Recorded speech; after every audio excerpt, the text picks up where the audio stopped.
እናም በ25 ዓመቴ የህይወት አጋሪ መፈለግ ጀመርኩ። ግን አንዲትም ሴት ማግኘት አልቻልኩም። ለትዳሬ ብቸኛዎቹ 2 መስፈርቶቼ እሷ ዳኢ መሆን አለባት፣ በተጨማሪ እንግሊዝኛ ቋንቋ የምታውቅ መሆን አለባት የሚሉ ናቸው። ውበት ትኩረት ያልነበረም፣ ሀብት ትኩረት ያልነበረም፣ ሞገስም ትኩረት ያልነበረም፣ ብቻ ጽኑ መሆን አለባት፣ እንዲሁም የእንግሊዝኛ ቋንቋ የምታውቅ መሆን አለባት። ይሄ ነበር መስፈርቴ። በመላው ሙምባይ ከተማ አንዲትም ሴት ማግኘት አልቻልኩም። እናም አንድ የቤተሰባችን የቅርብ ወዳጅ እንዲህ አለኝ፣ በፑኒ የምትገኝ አንዲት ልጅ አለች። ከሙምባይ 160 ኪሎ ሜትር ርቀት ላይ የምትገኝ ከተማ ናት። እኔ እናቴና አባቴ ለልጅቷ ሳንነግራት ሳናሳውቃት ወደ ቤታቸው ሄድን። የሄድነው ሁኔታውን ለማጥናት እንዴትና በምን ላይ እንዳለች ለማወቅ ወይም ለመሞከር ነበር። እናም እዛ ስንደርስ እናትየዋ የመጣንበትን ሰበብና ዓላማ ሳታውቅ ተቀበለችን፣ በጥሩ አስተናገደችን። ከዚያም ስለ ልጅቷ የዳዕዋ እንቅስቃሴ ጠየቅናት። እናም በዚያን ጊዜ የሆነ ስተት ነገር እየፈጸምኩ ነው ብዬ ነበር የማስበው። ሴት ልጅን ለማየት በተፈቀደው እይታ ማለት ነው። ወደ እርሷ መሄድ ስህተት ይመስለኝ ነበር። ከትናንሽ ኃጢአቶች መስሎኝም ነበር። አሁን ግን ነብዩ ሰለላሁ ዐለይሂ ወሰለም ልታገባት የምትፈልጋትን ልጅ ሄደህ ማየት ሱና መሆኑን እንዳስተማሩ ጠንቅቀን እናውቃለን። ማግባት የሚፈልጓቸውን ሴቶች በሸሪዓዊ እይታ ያዩ ሱሐባዎች ነበሩ። ስለዚህ በእስልምና ይፈቀዳል ማለት ነው። በዛን ጊዜ ግን ስህተትና ብልግና መስሎኝ ነበር። ማሻአላህ እሷን መተዋወቅ ስጀምር በጣም ተደነቅኩባት። ከሷ በፊት አንዲትም ሴት አላየሁም። ይህቺ የመጀመሪያዋ ሴት ናት። ከዚያ እህቴ እንድታገኛት አደረግን። የግል ባልሆነ ሆናቴና ጉዳይ ሴት ልጆችን ማግኘት አልፈልግም። ዓለምን መዞር ከጀመርኩኝ ጀምሮ በየትኛውም ወቅት በሄድኩበት ሀገር ሁሉ ማለት ይቻላል አባቴን የሚያውቀው ቢያንስ አንድ ሰው አገኝ ነበር። እነኚህ ሰዎች ምናልባት የስኮላርሺፕ ክፍያ ረድቷቸው፣ መኖሪያ ቤት ሰጥቷቸው ወይም የሕክምና እርዳታ አድርጎላቸው ሊሆን ይችላል። አልሐምዱሊላህ ይህም በዓለም ዙሪያ ስዞር በጣም አስደስቶኛል። ይህ ንግግር ስለ አባቴ በአጭሩ ለማለት የሞከርኩት ነው። አባቴ ከሃይማኖት ሰዎች ጋር መገናኘትን ያዘወትር ነበር። አልፎ ተርፎም ከማህበራዊና ከፖለቲካ ሰዎች ጋር ከፍተኛ ቅርርብ ነበረው። በህንድ ውስጥ የሚገኙትን አብዛኛዎቹን የእስልምና ሃይማኖት ታዋቂ ግለሰቦችና በውጭ ያሉ አንዳንድ ሰዎችን በቅርበት ያውቅ ነበር። ከጓደኞቹ አንዱ የሆኑት ዶክተር አሊ ማቲ ከኬፕ ታውን የሼህ አህመድ ዲዳትን ቪዲዮ ካሴት ይልኩለት ነበር። በ1987 ወደ ሙምባይ ስመለስ፣ ልብ በሉ አሁን ወደ 1987 እየተመለስን ነው። የሼህ አህመድ ዲዳትን ቪዲዮ 1 ወይም 2 አይቼ ነበር። ምናልባት ግማሽ ወይም 3/4ኛውን ሊሆን ይችላል ያየሁት። 1 or 2 cassettes of Sheikh Didat, maybe half, 3/4. In December 1987, Sheikh Ahmed Didat happens to come to Bombay. And my father tells me, Sheikh Ahmed Didat is staying with my friend. Why don't you accompany me? We'll go and meet him. I wasn't really enthusiastic to meet him. But because my father requested, to keep my father happy, I went. So me and my brother, we accompanied my father to meet Sheikh Ahmed Didat. I did not know much about him. I had seen maybe half of his video, 1.5. በታህሳስ 1987 ሼህ አህመድ ዲዳት ወደ ሙምባይ መጡ። አባቴ የእርሳቸውን መምጣት ነገረኝ። ሼህ አህመድ ዲዳት ከጓደኛዬ ቤት ነው ያረፉት አለን። በማስከተልም ከእኔ ጋር እሳቸውን ለመዘየር አብረን ብንሄድ ምን ይመስልሃል አለኝ። በእውነቱ እኔ እሳቸውን ለማግኘት ብዙም ጉጉት አልነበረኝም። ነገር ግን አባቴ ስለጠየቀኝ አባቴን ለማስደሰት አብሬው ሄድኩኝ። እኔና ወንድሜ ከአባታችን ጋር ሼህ አህመድ ዲዳትን ለማግኘት ወዳረፉበት ቦታ ተጓዝን። ስለ እሳቸው ብዙም አላውቅም ነበር። የእሳቸውን ግማሽ ቪዲዮ ወይም ምናልባት 1 ተመልክቼ ይሆናል። እርሳቸው ወዳረፉበት የአባቴ ጓደኛ ቤት ስንገባ እኛን 6 ጫማ የሚረዝሙትን ግዙፉን ግለሰብ ሼህ አህመድ ዲዳትን በነጭ ጺማቸው ደምቀው ለማየት ቻል። ከዚያም እሳቸው እንዲህ አሉን፣ እንደ ለጥቂት ቀናት ነው የመጣሁት። በሰራዋት ግዛት ታድጊችሮ ውስጥ ነበርኩ። ይህ ቦታ የሼኩ የትውልድ ቦታ ነው። በ6 ዓመታቸው ወደ ደቡብ አፍሪካ እንደሄዱ ታውቁ ይሆናል። ይህ ደግሞ ራሱን የቻለ ሌላ ረጅም ታሪክ ነው። አሁን ወደ እርሱ አንገባም። ለማንኛውም የእርሳቸው አመጣጥ የተወለዱበትና ያደጉበትን መንደር ለመጎብኘት ለጥቂት ቀናት ነበር። ከዚያም ወደ ደቡብ አፍሪካ ይመለሳሉ። እኛ በመግቢያ መጨረሻ ወይም በመጀመሪያው ሌሊቱ ክፍል ነበር ልናገኛቸው ወዳረፉበት ይሄድ ነው። እናም እንዲህ አሉን፣ ነገ ማታ ወደ ደቡብ አፍሪካ እመለሳለሁ። በዚህን ጊዜ አባቴ ታዲያ ነገ ለምን ሙሐደራ አታደርጉም አላቸው። ሼክ ሪዳትም 24 ሰዓት ባልሞላ ጊዜ ውስጥ እንዴት ሙሐደራ ማደራጀት ይቻላችኋል በማለት በአግራሞት ጠየቁ። አባቴም ችግር የለውም ነገ ጀንበር ከጠለቀች በኋላ ወይም ከመግሪብ በኋላ ሙሐደራውን ማካሄድ እንችላለን፣ በረራው ደግሞ ምሽት ላይ ዘግይቶ ነው አላቸው። ሼኹም እንዴት ታደራጃለህ በማለት በድጋሚ ጠየቁ። አባቴም ኢንሻአላህ አደርገዋለሁ አላቸው። አስቡት፣ በዚያን ጊዜ በ1987 የማህበራዊ ድረገጾች አልነበሩም፣ ሞባይል አልነበረም። አንድ ማስታወቂያ ለመስራት ከፈለክ ማስታወቂያውን በጋዜጣ ላይ ማሳተም አለብህ። ይሄን ደግሞ ከጥቂት ቀናት በፊት ማድረግ አለብህ። ማታ ተነጋግረህ ለነገ ማስታወቂያ ማሰራት አትችልም። ሼክ ሪዳት በአባቴ ሐሳብ ተስማሙ።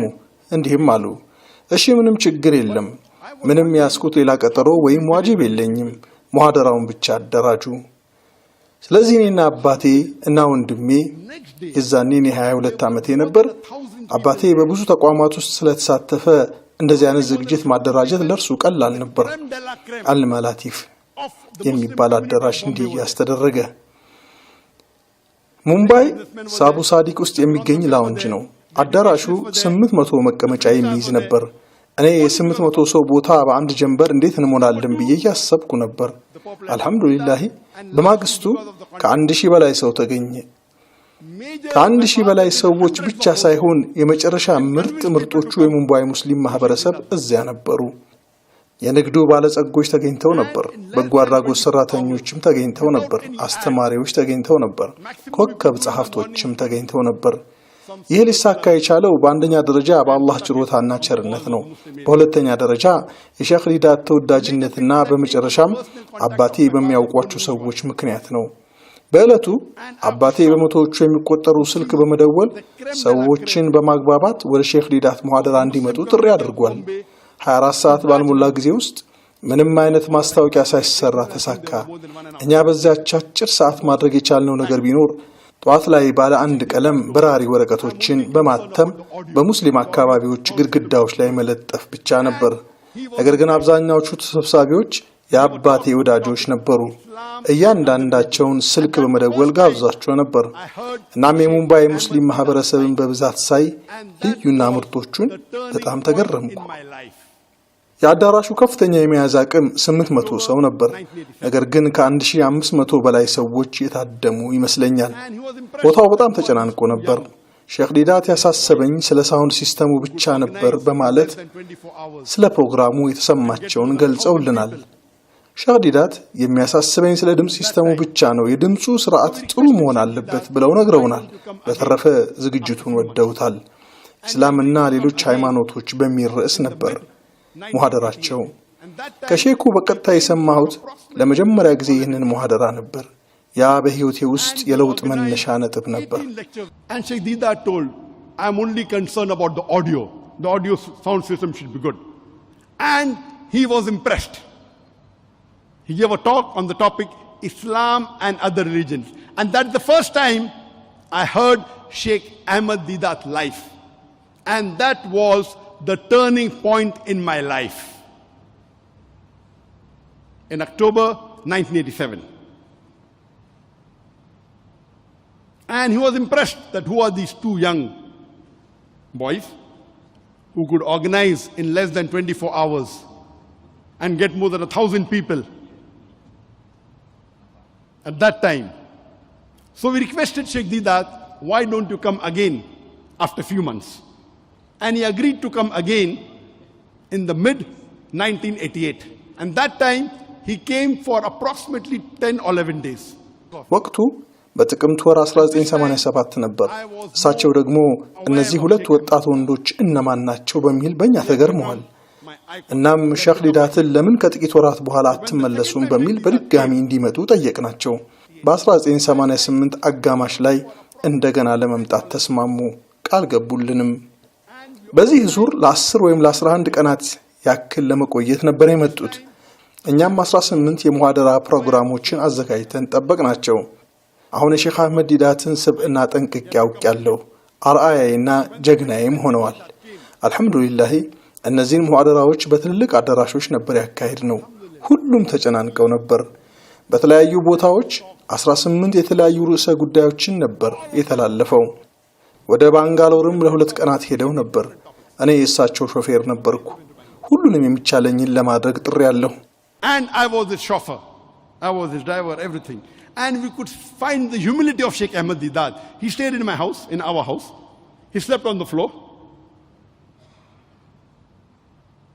And I told him, "Uncle, why are you so aggressive?" He told me, "Son, I'm not aggressive, I'm militant." He used to say, "I'm a Pathan." And there are only 2 ways you can fight the devil. One is with holy water, and the second is with fire. የሼህ አህመድ ዲዳትን ትህትናና መተናነስ በተጨባጭ ለማየት ችለናል። ቤታችን ነበር ያረፉት። መሬት ላይ ተኝተዋል። በሆነ አጋጣሚ እንዲህ አልኳቸው፣ አጎቴ ለምን እንደዚህ ተናዳጅና ቁጡ ሆኑ? እሳቸውም እንዲህ በማለት መለሱልኝ፣ አልተቆጡኝም፣ አልወቀሱኝም። ነገር ግን ልጄ ሆይ ቁጡ ወይም ተናዳጅ አይደለሁም፣ ግን እኔ ተዋጊ ነኝ፣ ሙጃሂድ። ሰይጣን በተቀደሰ ውሃ ወይም በእሳት ልትዋጋው ትችላለህ፣ እኔ እሳትን መርጫለሁ ነው ያሉኝ።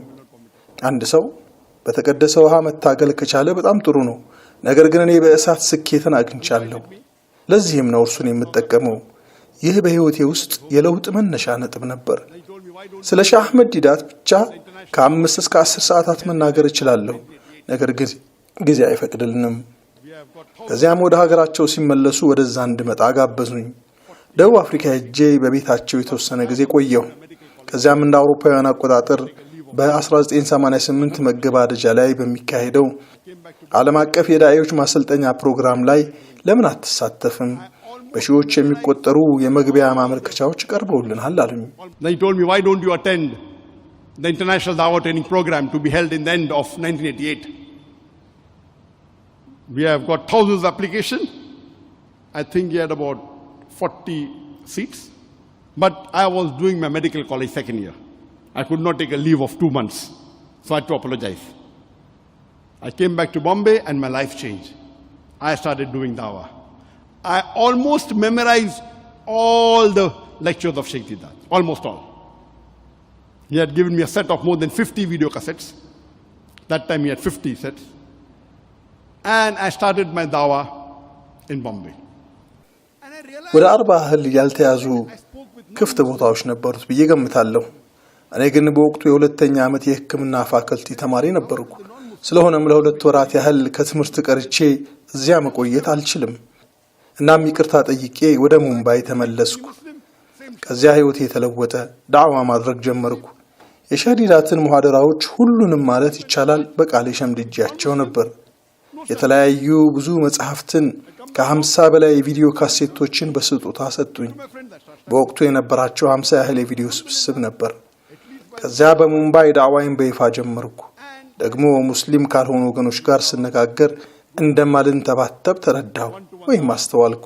ይህ በእውነቱ ተአምር ነው። ሙስሊም ካልሆኑ ከክርስቲያን ሚስዮናውያንና ከሂንዱ ቄሶች ጋር ስወያይና ዳዕዋ ሳደርግ መንተባተብ ፈጽሞ አይኖረኝም።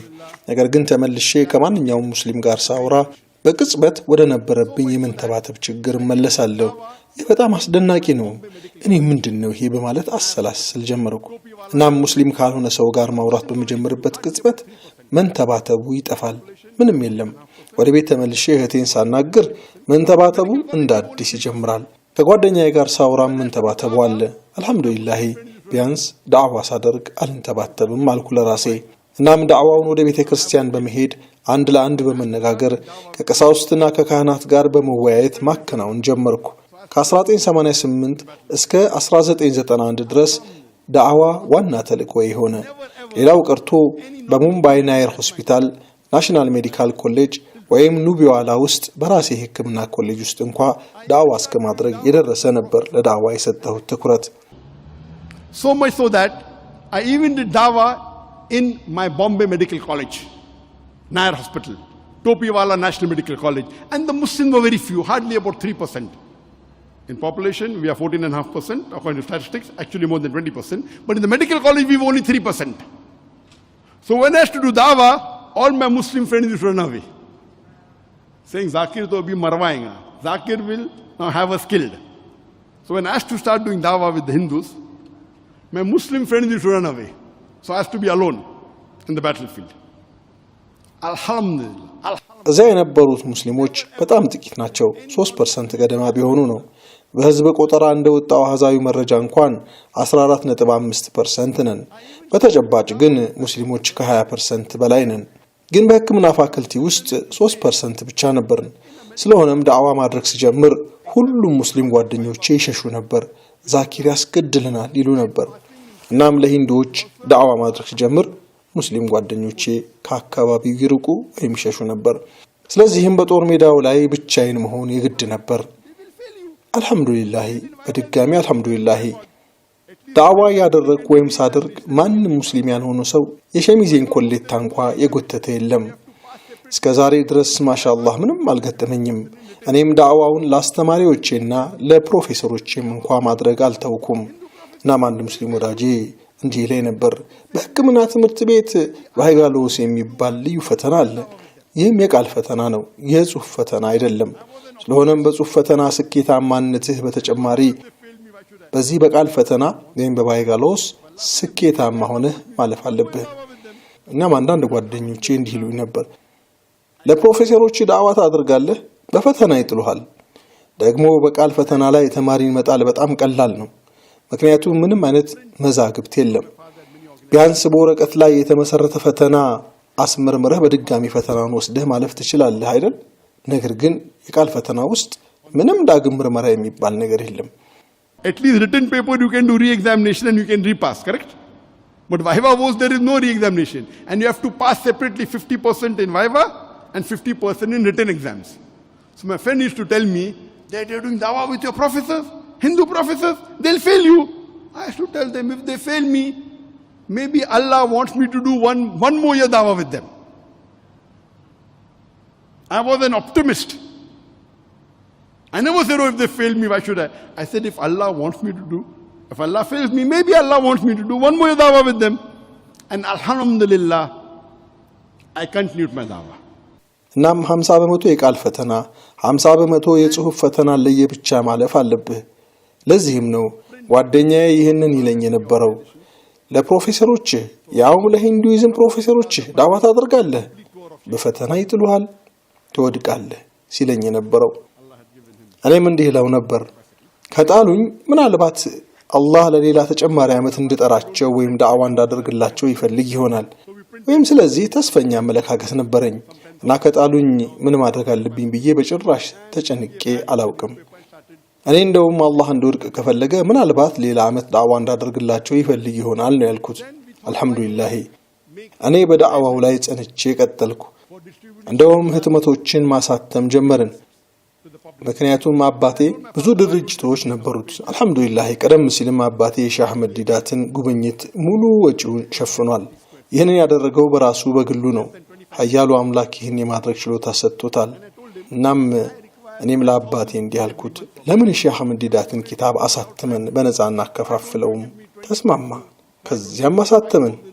እሳቸው ወደ 17 የሚጠጉ መጽሐፍቶች ነበራቸው።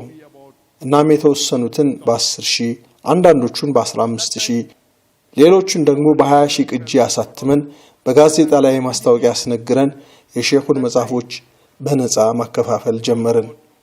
ከዛ ለምን ሼህ አህመድ ዲዳት ቪዲዮ ካሴቶችን ማከፋፈያ ላይብረሪ ወይም መደብር ለህዝብ አንከፍትም ብለን አሰብን። ከዛም አባቴን ለምን ትንሽ ቦታ አትሰጠኝም አልኩት። ያው ብዙ ንብረት አለን። እናም 250 ካሬ ጫማ ወይም 25 ካሬ ሜትር የማትበልጥ ትንሽ ቢሮ ሰጠኝ። በወር 5,000 ሩቢያ እንድትሰጠኝ ፈልጋለሁ።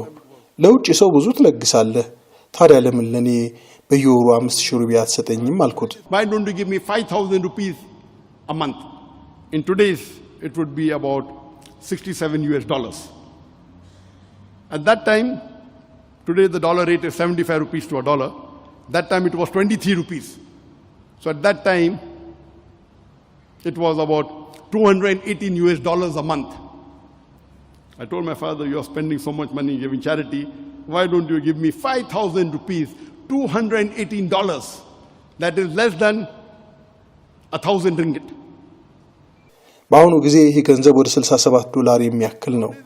ምክንያቱም ዛሬ ላይ $1 75 ሩቢያን የሚመነዘረው። በዚያ ዘመን ግን $1 ወደ 23 ሩቢያ ነበር። በዛን ጊዜ በወር $218 ገደማ ነበር የጠየቅኩት። አባቴን እንዲህ ነበር ያልኩት፣ ሰደቃ ለመስጠት ብዙ ገንዘብ ታወጣለህ፣ ታዲያ ለምን 5000 ሩቢያ ወይም $218 ለኔ አትሰጠኝም? ይህ ገንዘብ ከ1000 ሪንጌት ካነሰ ገንዘብ ጋር እኩል ነው። ዛሬ ምናልባት ከ3000 ሪንጌት ያነሰ ነው። በወቅቱ 1000 ሪንጌት ያክል ነበር። አባቴ እንዲህ አለኝ፣ እስላማዊ ድርጅት ማቋቋም ነው የምትፈልገው? ሰዎች ያዳክሙሃል፣ ይጎትቱሃል፣ ያስጨንቁሃል። ግን መቀጠል ከፈለክና ለመሞከር ከቆረጥክ እደግፍሃለሁ። እናም በጉዳዩ ተስማማ። በቃ አዲስ ድርጅት ፈጠርን ወይም መሰረትን። ግን እኛን አሳስቦን የነበረው ለዚህ ድርጅት ምን ስም እንስጠው የሚለው ነበር። እናም የሼህ አህመድ ዲዳትን ድርጅት ዓለም አቀፍ የእስላም ማስፋፊያ ማዕከል ኢንተርናሽናል ኢስላሚክ ፕሮፓጌሽን ሴንተር ጋር ተመሳሳይ ስም ልንሰጠው አማራጭ ነበረን። ሂንዱ በሚበዛበት ሀገር ውስጥ ስሙን ኢስላሚክ ማስፋፊያ ብሎ መሰየም ብልህነት አይደለም የሚል ሐሳብ ተነሳ። ከዛም እስላማዊ ጥናት ማዕከል ወይም IRF ወይም ኢስላሚክ ሪሰርች ፋውንዴሽን የሚለውን ስም መረጥን። Giving the name propagation in a Hindu majority country will not be hikmah. So we chose the name Islamic Research Foundation. And we started the organization in a small place of less than 25 square meter with a budget of 5,000 rupees. In today's time, $67. At that time, $218 a month. It was maybe one of the smallest organizations. And we started it. And ድርጅቱን የጀመርነው ከ25 ካሬ ባነሰ ቦታ እና በ5000 ሩፒ የወር በጀት ነበር። በዛሬ ምንዛሬ $67፣ በወቅቱ $218 ማለት ነው። ድርጅታችን ከትናንሾቹ ድርጅቶች ውስጥ አንዱ ሳይሆን አይቀርም። እናም ብቻ ጀምር ነው። በመጀመሪያ ላይ ያደረግነው እኔ በኡናኒ ሆስፒታል ሜዲካል ዶክተር የሆነ ጓደኛ ነበረኝ። ዶክተር ሹሃብ ሰዒድ ይባላል። እርሱ በክርስቲያን ሚስዮናውያን መካከል በተናጋሪነቱ በጣም ታዋቂ ነበር። ስለዚህ እኔ እንዲህ በማለት አሰብኩ፣ እሱ ጥሩ ተናጋሪ ነው፣ ሌሎች ሰዎችም እንዲናገሩ መድረክ እንፈጥራለን። ምክንያቱም እኔ ተብታባ ነኝ፣ እንዴት ነው የምናገረው? በ25 ሰዎች ፊት እንኳን ለመናገር ህልም አልነበረኝም ወይም አልሜ አላውቅም። ለዚህ ማድረግ የምንችለው ከምህንድስና ኮሌጅ እና ከሌሎች ኮሌጆች ተማሪዎችን በቡድን መጋበዝ ነበር። ከ25 እስከ 30 የሚያህሉ ሰዎችን ሰብስበን ከተለያዩ የዓለም ክፍሎች የተውጣጡ የተለያዩ ተናጋሪዎችን መልእክት ያስተላለፉባቸውን ክሊፖች እናሳያቸው ጀመር። እኔ ደግሞ የሙስሊም ተናጋሪዎችን ሁሌም ቪዲዮዎች የመሰብሰብ ዝንባሌ ወይም ሆቢ ነበረኝ። ዝግጅቱ ከግማሽ ሰዓት እስከ 1 ሰዓት ያክል ነበር። በስተመጨረሻም የጥያቄና መልስ ጊዜም አድርገናል። በቢሮ ውስጥ የቪዲዮ ክሊፖችን ስናሳይ የመጀመሪያውን ፕሮግራም አቀድን። ወዳጄን ዶክተር ሹሃይብን እንዲህ አልኩት፣ አንተ ተናጋሪ ነህ፣ ስለዚህ ሂድና የጥያቄና መልስ ክፍለ ጊዜውን አዘጋጅ። እሱም እሺ ብሎ ሄደ። መድረኩ ላይ ወጥቶ አልቻለም፣ ተንበዛበዘ። ታዲያ ምን ማድረግ አለብኝ? ሰዎች እየጠበቁ ነው። እናም ያለኝን ድፍረት ሰበሰብኩና በቀጥታ ሄጄ ቦታውን ወይም መድረኩን ያስኩ። መድረኩ ላይ ስወጣ እየተንተባተብኩ እንዳልሆነ ተረዳሁ። ይህ ለእኔ ተአምር ነበር። መድረክ ላይ መናገር ስጀምር ምንም አልተንተባተብኩም። ከመድረክ ስወርድ እንደገና መንተባተቡ ይመለስብኛል። በተፈጥሮ ምርጥ ተናጋሪዎች የሚባሉ ሰዎች መድረክ ላይ ሲወጡ መንተባተብ ይታይባቸዋል። እናም መድረክ ላይ መንተባተብ የተለመደ ክስተት ነው። እኔ ግን በጣም ከባድ የመንተባተብ ችግር ያለብኝ ከመሆኔ ጋር መድረክ ላይ ፈጽሞ ምንም አልተንተባተብኩም።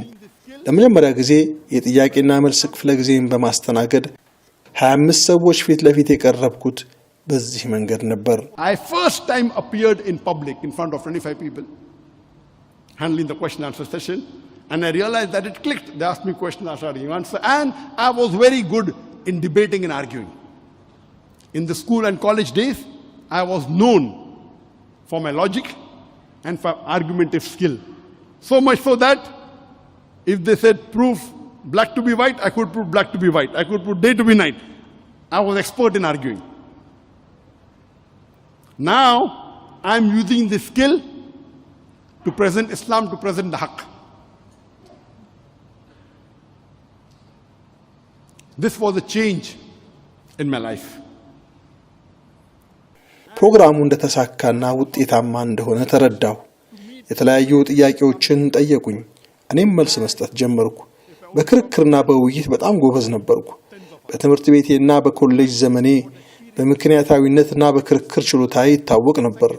ነጭ ጥቁር መሆኑን አረጋግጥልን ካሉ ነጭ ጥቁር መሆኑን ማረጋገጥ እስከመቻል፣ ቀንን ሌሊት ነው ብዬ እስከማሳመን የደረሰ ነበር። ባጭሩ የክርክር ባለሙያ ነበርኩ። አሁን ይህን ችሎታዬን ኢስላምን ለማሳየት እየተጠቀምኩበት ነው። እውነትን ለማሳየት። ይህ አንዱ የህይወቴ ለውጥ ነው። ከተለያዩ የዓለም ክፍሎች ካሉ እስላማዊ ዳዒዎች ጋር የመገናኘት ዝንባሌና ፍላጎት ነበረኝ። ስለዚህ ጉዳይ ብቻ ለመናገር በደርዘን የሚቆጠሩ ሰዓታት የሚፈጅ ስለሆነ በህይወቴ ላይ ትልቅ ተጽዕኖ ካሳደረው ከሁለተኛው ተናጋሪ ወይም ከሁለተኛው ግለሰብ ጋር ስላጋጠሚ ነገር ብቻ ልንገራችሁ። እኚህ ግለሰብ ዶክተር ኢስራር አህመድ ናቸው። ዶክተር ኢስራር አህመድ አላህ በጀነት ይባርካቸው በዓለም ላይ እኔ በደንብ ከማውቃቸው በኡርዱ ቋንቋ ንግግር ከሚያደርጉ ከምርጥ ተናጋሪዎች አንዱ ነበሩ። እናም በ1991 ዶክተር ኢስራር አህመድን ለማግኘት እስከ ፓኪስታን ድረስ ተጉዤ ነበር። የሕክምና ዶክተር የሆኑ ሲሆን በየትኛውም እስላማዊ ተቋም ወይም ኢስላሚክ ዩኒቨርሲቲ አልሰለጠኑም ወይም አልተማሩም። በአልመውዱዲና ጀማዓቱል ኢስላሚያ ተማርከው የነበሩ የሕክምና ዶክተር ናቸው። ወደ ተብሊግ ጀማዓም ተቀላቅለው ነበር። ከዛም የራሳቸውን ድርጅት ተንዚማት አልኢስላም መሰረቱ። እሳቸውን ለማግኘት ወደ ላሆር ሄጄ ነበር። ቀለል ያሉ ሰው በመሆናቸውና በቅዱስ ቁርአን ላይ ያላቸው የላቀ ዕውቀትና ግንዛቤ በጣም አስገርሞኛል። እንግሊዝኛም ይናገራሉ፣ ግን የአፍ መፍቻ ቋንቋቸው ኡርዱ ነው። በእሳቸው በጣም ስለተማረኩኝ ሁሉንም ቪዲዮዎቻቸውን ገዝቼ ወደ ቪዲዮ ቤተ መጻሕፍታችን እንዲገቡ አደረግኩ። ታሪኩን ለማሳጠር ከእሳቸው ብዙ ተምሬያለሁ። ከነርሱ መካከል የተማርኳቸውን ሁለት እጅግ ወሳኝ የሆኑትን እጠቅሳለሁ። አንደኛ ስለ ሕይወቴ ዳራና ስለ ሕክምና የዶክትሬት ትምህርቴ ነግሬያቸው ነበር። አሁን ገና ትምህርት እንደጨረስኩ አውርቻቸዋለሁ። በ1991 ነበር ትምህርቴን የጨረስኩት። ድርጅቱን ስንመሰርት የስልጠና ወይም አፓረንት ጊዜን እየሰራሁ ነበር። የሥራ ላይ ልምምድ ማለት ነው። በ1990 የሕክምና ትምህርቴን ጨርሻለሁ። እስከ 1991 ድረስ ለአንድ ዓመት የስልጠና ወይም የሥራ ላይ ስልጠና ጊዜ ነበረን። በስልጠናው ወቅትም ትርፍ ጊዜ ነበረኝ። ድርጅቱን ለመጀመር የተመቻቸልኝም በዚሁ ሰበብ ነው። እናም ለዶክተሩ እንዲህ አልኳቸው፣ የሕክምና ዲግሪን አሁን ጨርሻለሁ። የቀዶ ጥገና ሐኪም ሆኜ በቀዶ ጥገና ማስተርስ ማግኘት እፈልጋለሁ። በዳዕዋ ላይም ከፍተኛ ፍላጎትና ተሳትፎ አለኝ። I told him I've just finished my medical studies. I would like to become a surgeon, do my MS, and I'm interested in dawah. So he told me, son, you have to choose between the two. Either you choose your medical practice or dawah. I, being a medical doctor, I practiced for 7 years and tried to do both. I could not. If you want to specialize, choose between the two one thing. Then, after his guidance, I chose to become a da'i. እርሳቸውም እንዲህ አሉኝ፣ ልጄ ሆይ ከሁለቱ አንዱን መምረጥ አለብህ። ወይ በሕክምናው ዘርፍ ስራህን መስራት ወይም በዳዕዋው ላይ መቀጠል። እንደ ሕክምና ወይም ሐኪምነቴ የ7 ዓመታት ተሞክሮ አለኝ። እናም ሁለቱንም አንድ ላይ ለማስኬድ ሞከርኩ፣ ነገር ግን አልቻልኩም። ስፔሻላይዝ ማድረግ ከፈለግ ከሁለቱ አንዱን ምረጥ። እኔም ከእርሳቸው ምክርና ማቅጣጨት በኋላ ዳኢ መሆንን መረጥኩ። ከእርሳቸው የተማርኩት ሁለተኛው ቁም ነገር ዳኢ ለመሆን ከፈለግ ፍላጎቶችህን መሸከምህን አረጋግጥ ወይም ሸክምህን ዝቅተኛ አድርገህ አሉኝ። ለምን አልኳቸው። እሳቸውም እንዲህ አሉኝ፣ የግል ፍላጎትህን በቀላል ወይም በትንሽ ወርሃዊ ወጪ የምታስተናግድ ከሆነ እውነትን በነጻነት በቀላሉ መናገር ትችላለህ። በማንም ላይ ጥገኛ መሆን የለብህም። በእርሱ ላይ ባለብህ ጥገኝነት ምክንያት ደሞዝን እንዲከፍል በመከጀል ለማንም እባክዎን ማለት ወይም መለማመጥ አይጠበቅብህም። ፍላጎቶችህ ቢያንስ ትንሽና ቀላል መሆናቸውን አረጋግጥ። እሳቸው ዶክተር ኢስራር አህመድ በጣም ትልቅ ተቋም እንዳላቸው አይቻለሁ። ነገር ግን እንዴት ያሉ ትሁት ወይም ሙተዋዲዕ ሰው ናቸው። አላህ ጀነትን ይመንዳቸው። ይህ ጉዳይ ወጪህን ከመጠን በላይ ይሁን ያሉኝ በስኬቴ ውስጥ አንዱ የመሰረት ድንጋይ ነበር። ካረሳሁት በንግግሬ መጨረሻ ላይ በሰፊው ነግራችኋለሁ። ግን ዛሬ እኔና ባለቤቴ ለመኖር 2000 ሪንጌት ብቻ ነው የሚያስፈልገን። 2000 ሪንጌት ብቻ። በጣም ምቹ ኑሮ እንኖራለን። ይሄ የእኔ የዳዕዋ እንቅስቃሴን አያካትትም። የዳዕዋ እንቅስቃሴዎቼ ማለትም ጉዞ እና የአየር በረራ ወዘተ እኔ በራሴ ገንዘብ ነው የምሸፈነው። ይህ ይለያል። ምናልባትም ከከፍተኛ ወጪዎች መካከል ሊሆን ይችላል። ለግል ወጪዬ ግን 2000 ሪንጌት ይበቃኛል። በሙምባይ 4000 ሩቢያ ነበር። እዚህ 2000 ሪንጌት ይበቃል። ኢንሻአላህ ጊዜ ካለን ወደዚህ ጉዳይ በሌላ ጊዜ እንመለስበታለን። ከሼክ አስራር አህመድ የተማርኳቸው 2 ቁም ነገሮች እነዚህ ናቸው። ከዚያ ስመለስ ለወላጆቼ ነገርኳቸው።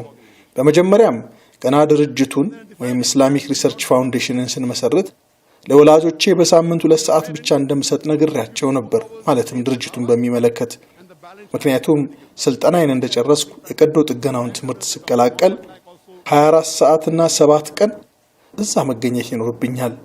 ምናልባት በሳምንት ውስጥ በቀን ግማሽ ሰዓት ረፍት ላገኝ ይችል ይሆናል። ያን ደግሞ ከቤተሰቤ ጋር የተወሰነ ጊዜ አሳልፍና በዚህ ድርጅት ውስጥ ለ2 ሰዓት እቆይ ነበር። ከዚያም የድህረ ምረቃ ዲግሪ ላለመማር ወሰንኩኝ። ከዚያም ለወላጆቼ እንዲህ አልኳቸው፣ ለዳዕዋ በቀን 2 ሰዓት መስጠት እፈልጋለሁ። በነገራችን ላይ አባቴ በሕክምና ዘርፍ እየሰራ የሚገኝ ዶክተር ነው። ታላቅ ወንድሜ ዶክተር መሐመድ ናይክም ሐኪም ነው። ወንድሜ በጣም ጥሩ ተናጋሪም ነበር። ሼህ አህመድ ዲዳት የመጡ ጊዜ ፕሮግራሙን ያደራጀውና የመራው እሱ ነው። እንዲሁም የሕክምና ኮሌጁም ዋና ጸሐፊ ነበር። በጣም ጎበዝ ተናጋሪ ነው ስል የእስላማዊ ዳዕዋ የሚያደርግ ተናጋሪ ለማለት አይደለም፣ ግን በጥቅሉ አንደበተ ርቱዕ ተናጋሪ ነው። በዚህም ችሎታው ሼህ አህመድ ዲዳትም ወደውታል። እናም ወላጆቼን እንዲህ አልኳቸው፣ 2 ሰዓት ለዳዕዋ፣ ቀሪውን ጊዜ ደግሞ ሕክምናን ለመለማመድ እጠቀማለሁ። ከጥቂት ወራት በኋላ ደግሞ ለዳዕዋ ግማሹን፣ የቀረውን ግማሹን ደግሞ ለሕክምና አልኳቸው። ምንም ችግር የለውም አሉኝ። ያን ጊዜ 2 ሰዓታት ሕክምናን ለመለማመድ፣ ቀሪውን ደግሞ ለዳዕዋ አልኳቸው። አሁንም ችግር የለውም አሉኝ። ከዚያም 1 ዓመት ወይም ከዚያ በላይ ጊዜ ካለፈ በኋላ ጊዜን በሙሉ የዳዕዋ ብቻ አድርጌያለሁ አልኳቸው። እነሱም ምንም ችግር የለውም አሉኝ። በወቅቱ በጣም ትርፋማ የሆነ የዲያግኖስቲክ ማዕከል በማቋቋም ላይ ነበርን። ማዕከሉ በእኔና በወንድሜ መካከል የግማሽ ሽርክና ነበር። እናም ወንድሜ እንዲህ አለኝ፣ ስለዚህ ጉዳይ አትጨነቅ፣ ለእርሱ ነው ያለው፣ አንተ ዳዕዋህን ማድረግ ቀጥል፣ እኔ 50 በመቶ ድርሻህን እሰጥሃለሁ። እኔ 50 በመቶ አልጠይቅምም አልኩት። አይ በፍጹም 50% እሰጥሃለሁ፣ አንተ ዳዕዋውን አድርግ፣ ይህ ያንተ መክሊት ነው አለኝ። ኢንሻአላህ ወንድሜ ሙሐመድ ከኔ የበለጠ አጅር ያገኛል፣ ዳዕዋህን ቀጥልበት ነበር ያለኝ። So in the initial stages of da'wah, I had no problem whatsoever about funding. I asked my father to give me 5,000 rupees a month. It became 10,000, 20,000, 30,000, 50,000 a month. I never asked any money. More than 95% of the funding of the da'wah for the first several years was by my father. Never had any problems. And በመሆኑም በዳዕዋው የመጀመሪያ እርከን በፋይናንስ ላይ ምንም ችግር አልነበረብኝም። አባቴን በወር 5000 ሩፒ እንዲሰጠኝ ጠየቅኩት። ከዚያም 10000፣ ከዚያም 20፣ ከዚያም 30፣ ከዚያም 50000 በወር እንዲሰጠኝ አደረግኩ። ከሱ ሌላ ከማንም ገንዘብ ጠይቄ አላውቅም። ለመጀመሪያዎቹ ጥቂት ዓመታት ለዳዕዋው ከ95 በመቶ በላይ የሚሆነው የገንዘብ ወጪ በአባቴ ነበር የሚሸፈነው። ስለሆነም ምንም ችግር አጋጥሞኝ አያውቅም። የመጀመሪያው ሙሐደራዬ በ1992 በታህሳስ ወር ነበር። እንደምታውቁት ሼህ አህመድ ዲዳት ማስታወሻ ወረቀት አይዙም። ምናልባት አልፎ አልፎ አንዳንድ ርዕሰ ጉዳዮችን ይጽፉ ነበር። በጥቅሉ ግን ማስታወሻ አይዙም ነበር። እናም በህይወቴ ያቀረብኩት የመጀመሪያው ሙሐደራዬ ቁርአን የአላህ ቃል ነውን በሚል ሲሆን በቢሮ ወይም ትንሽ ቢሮ ውስጥ ነበር የቀረበው። ቢሮ 50 እና 60 ሰዎችን ማስተናገድ የሚችል ነው። ለአንድ ሰዓት ያህል የሚረዝም ሙሐደራ ለማቅረብ ፈልጌ ነበር። ሸመደድኩት። በህይወቴ ለመጀመሪያ ጊዜ ሙሐደራ አቀረብኩ። ሙሐደራው ለ3 ሰዓታት ያክል ቆየ። እኔ የነበረኝ ልምድ በጣም ትንሽ ነው። በወረቀት ላይ ምንም ማስታወሻዎችን ሳልይዝ ለ3 ሰዓታት ያህል ስለ ቁርአን ሳይንሳዊ ተአምራት፣ ስለ ቁርአን የአላህ ቃል ነውን በተመለከተ ስላደረኳቸው ልዩ ልዩ ጥናቶች በሙሐደራው አቀረብኩ።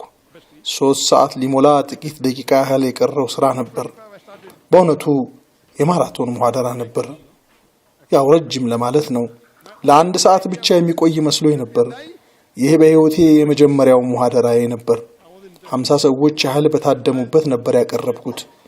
ከዚያም ሙሐደራው በጥቂት መቶዎች ፊት ለፊት ቀጠለ። ከዚያም በጥቂት ሺዎች ፊት፣ ከዛም የህዝብ አዳራሾች ውስጥ ንግግር መስጠት ጀመርን። ከዚያም ቁጥሩ እየጨመረ ሄደ። በዚያን ጊዜ አንድ ሰው በ25 ዓመቱ ማግባት አለበት የሚል ፍልስፍናም ነበረኝ። ምክንያቱም በጣም ጥሩ እድሜ ነው። የመጨረሻው እድሜ 27 ነው የሚል አመለካከትም ነበረኝ።